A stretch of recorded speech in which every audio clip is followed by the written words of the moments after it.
m'appelle Khaled Cissé, je suis sénégalais vivant à Dakar et je suis dans la mode en tant que promoteur. Alors au tout début, j'ai même pas un background, j'ai un background finance, donc j'étais plus dans l'humanitaire.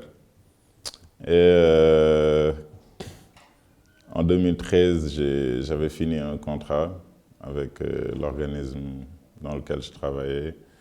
Mais je ne me retrouvais plus en fait dans ce travail-là. Donc j'ai dû prendre mon temps de 2013 à 2014, histoire de voir réellement où est-ce que je pouvais m'investir. Et c'est là où c'est venu ce feeling pour la mode. De base, j'aimais bien m'habiller et tout.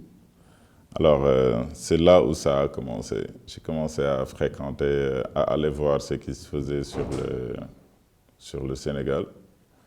Et éventuellement, de fil en aiguille, j'ai rencontré des acteurs. C'est parti comme ça, quoi. Je suis très nationaliste. Donc, et j'aimais bien m'habiller.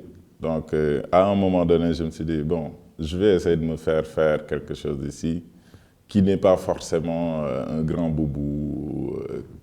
Et là, voilà, je suis allé voir quelqu'un comme Lahad Gueye qui m'avait fait une chemise et j'étais vraiment très satisfait du travail. Et là, j'ai commencé petit à petit à poser des questions autour de cette activité-là.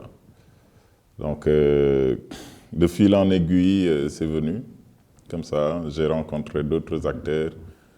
La plupart, c'était des stylistes, pas forcément dans les autres corps de métier. Mais la remarque, c'était qu'il n'y avait rien, en fait. Il n'y avait pas de promoteur. Du moins, s'il y en avait aussi, ce n'était pas très vulgarisé. Et j'ai essayé d'emprunter ce chemin après les recherches sur le milieu, sur l'écosystème. Qu'est-ce qu'il y avait, qu'est-ce qu'il n'y avait pas, où est-ce qu'il fallait venir apporter une contribution.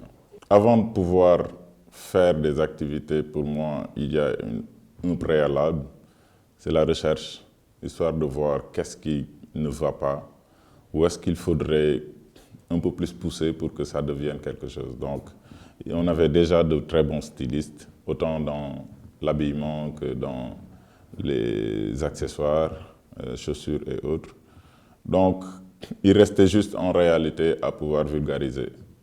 Et c'est cette vulgarisation-là qui manquait. Donc, je me suis proposé comme quelqu'un qui pouvait essayer de promouvoir ce milieu-là et ses acteurs en même temps. Donc, oui, les recherches, c'est beaucoup de terrain, d'accord? Et c'est la partie essentielle en réalité de l'activité. C'est beaucoup de terrain, il faut avoir l'information de qui est dans le secteur, qui fait quoi, pouvoir cartographier, pouvoir avoir une base de données de ces acteurs-là. Ensuite, il faut aller les voir, il faut aller voir qu'est-ce qu'ils font comme travail. Est-ce que par rapport aux standards, il y a un certain respect de la qualité? Et vous savez, de fil en aiguille, ça commence à devenir, vous commencez à partitionner le travail. Il y en a qui ont besoin beaucoup plus de soutien.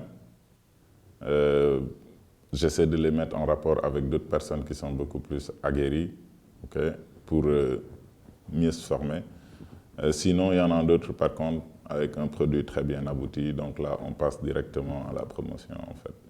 Alors, il y en a beaucoup, hein. Les collaborations, j'en ai fait avec pas mal. C'est soit des groupes, c'est soit par styliste.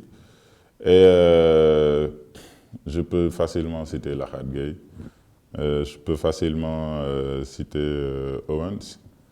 Je peux facilement citer Maraz.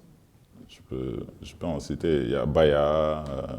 Je peux en citer, il y en a pas mal, quoi. Mon apport, il est beaucoup plus en communication et beaucoup plus en rédaction de projet.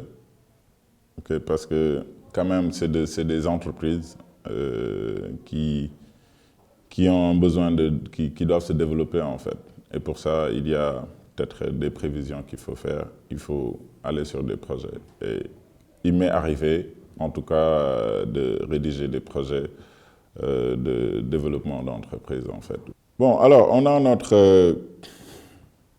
notre style, je vais l'appeler comme ça. On a notre tempo.